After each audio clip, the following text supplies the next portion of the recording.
every year. I think it was Joe who mentioned this. Every year, that Spurs team was relentless with Pop coaching and all of. I mean, that it was just Parker, Duncan, Ginobili.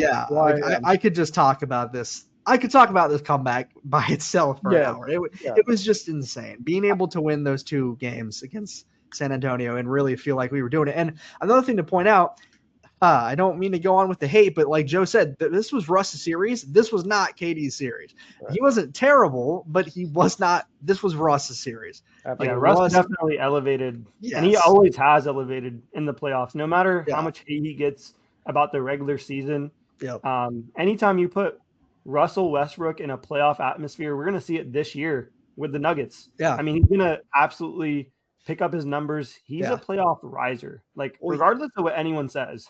He gives 100. He gives 101% in every regular season game. He gives 120% in every playoff game. I mean, he plays like if he plays like he's just gonna not be alive the next time. Like it's like it's his last basketball game ever, and that's something to watch, especially in this series. So I just wanted to say one more thing about this, and then we can move on. I don't want to go on a tangent here, but. One last time, outstanding poll with the 40-1 at home. But thank you.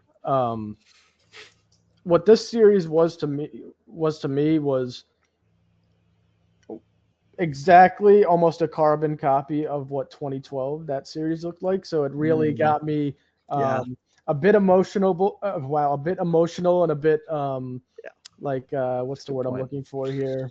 Nostalgic, maybe. Nostalgic. Thank you. Because we started off 0-2 in 2012, but came back at home.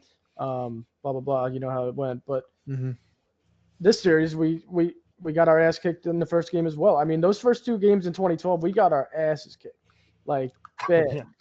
So this series kind of resembled the same exact series that it was in 2012.